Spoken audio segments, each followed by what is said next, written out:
Super power America पूरी ताकत से हमले कर रहा है, लेकिन तेहरान अभी भी खड़ा है। सुप्रीम ढांचे को नुकसान जरूर पहुंचा है, लेकिन अमेरिका उसे ढहा नहीं पाया। और इसके पीछे दिमाग किसका है? कालीबाफ, वन मैन आर्मी।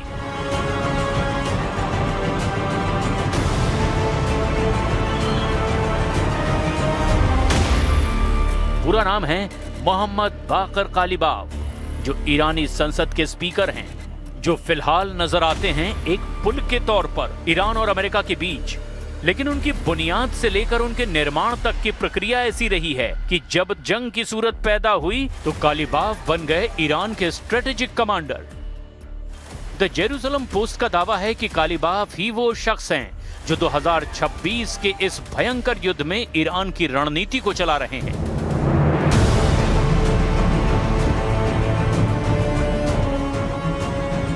आज मोहम्मद बाकर कालीबाफ एक डिप्लोमैट की तरह दिखते हैं। पिछले 20 सालों से उन्होंने यही चोला पहना हुआ है। विदेश में बात करने के लिए ईरान की ओर से सबसे बड़े चेहरों में कालीबाफ शामिल हैं, लेकिन उनकी जहनियत ऐसी है कि उन्होंने 19 साल की उम्र से ही अमेरिका से ऐसी ही जंग लड़ने की तैयारी की है। शुरुआत ही की बासीज फोर्सेस के कमांडर के तौर पर, जो बाद में IRGC के एयरफोर्स के कमांडर बने और आज की तारीख में ईरान की मिलिट्री काउंसिल के सदस्य हैं। भले ही ईरान के सुप्रीम ढांचे में मोहम्मद बाकर कालीबाफ का ओहदा तीसरे नंबर पर आता है। सुप्रीम लीडर मुस्तफा खामनेई, उनके बाद IRGC के commander in chief Ahmad Vahidi और उनके बाद आते हैं मोहम्मद बाकर कालीबाफ, जो राजनीतिक फैसले भी ले रहे हैं और मिलिट्री से जुड़े फैसले भी।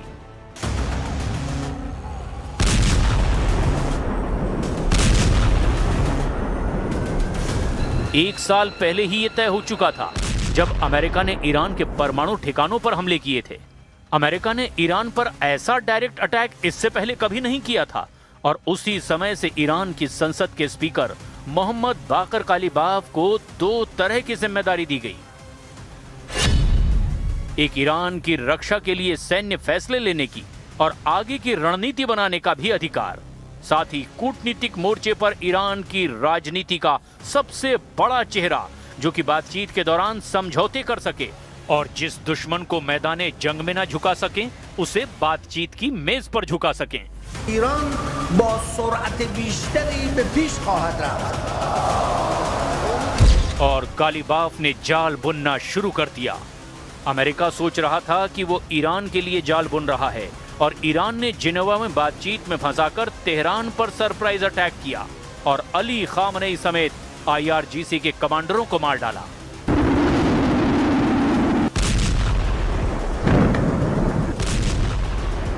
तेहरान में यह अटैक सरप्राइजिंग था, लेकिन ऐसा नहीं था कि मोहम्मद बाकर कालीबाफ को अंदाजा नहीं था कि अमेरिका अटैक कर सकता है। 25 सालों तक वो एक मिलिट्री कमांडर रहे और उसके बाद जब पॉलिटिक्स में कदम रखा तब भी ईरान की रक्षा के लिए कूटनीति तय करने वाले कमांडर भी वही थे और उन्हें पता था कि अमेरिका और इजराइल जाल बुन रहे हैं। कालीबाफ अमेरिका और इजराइल के अटैक को टाल नहीं सकते थे, लेकिन उन्होंने वो जाल बुन रखा था जिससे अमेरिका आए तो सही लेकिन निकल ना सके। Maybe Mr. Trump can start a war, but he doesn't have control over the end.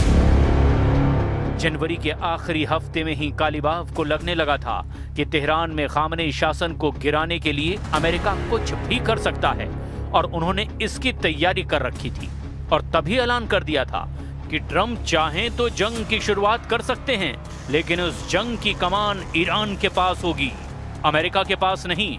यानी शुरुआत जंग की अमेरिका करेगा, लेकिन उसे अंजाम तक ईरान पहुंचाएगा।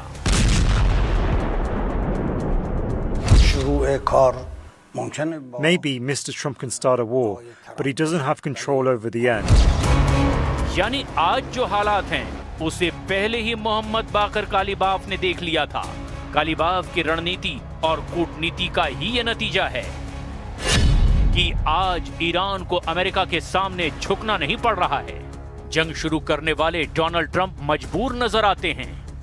अमेरिका जंग खत्म करने के लिए बेताब दिखाई देता है। ईरान चुनौती दे रहा है कि वो महीनों जंग लड़ सकता है। तेहरान ऐलान कर रहा है कि शर्तें एक तरफा नहीं हो सकती। आज बातचीत की मेज पर ईरान का पलड़ा ज्यादा भारी दिखता है। अली खामनेई की मौत के बाद मुस्तफा खामनेई सुप्रीम लीडर बनाए गए हैं। हुसैन सलामी और मोहम्मद पाकपौर के मारे जाने के बाद अहमद वाहिदी IRGC के कमांडर इन चीफ बनाए गए हैं। लेकिन फिलहाल ये साफ दिख रहा है कि ईरान की स्ट्रेटेजिक कमांड मोहम्मद बाकर कालिबाफ के हाथों में है। कालिबाफ ने एक किला तैयार किया है जिसमें सैन्य ताकत की फौलाद के साथ भी शामिल है सरकार के सिस्टम की कंक्रीट, जिसके आगे दुनिया की सबसे बड़ी ताकत को भी बार बार झुकना पड़ रहा है।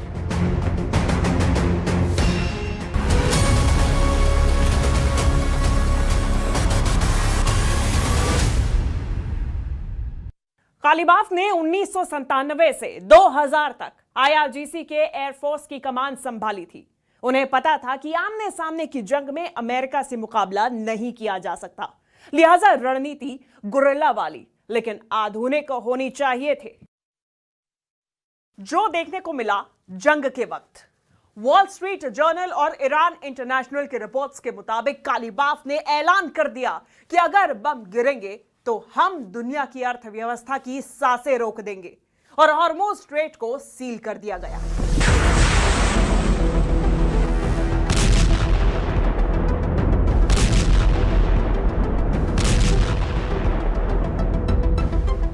हॉर्मुज के बंद होने से पहले ही अमेरिका ने शातिर चाल चली। अली खामनेई के शासन को जड़ से उखाड़ फेंकने के लिए तेहरान के कुछ चेहरों के सामने चारा फेंका गया। कुछ रिपोर्ट्स के मुताबिक अमेरिका तेहरान में नई सरकार बनाने के लिए मोहम्मद बाकर कालिबाफ को ऑफर दे चुका था। But we're dealing with the man who I believe is the most respected and the leader. It's a little tough. We've wiped out everybody. Is that the supreme leader? No, not the supreme leader.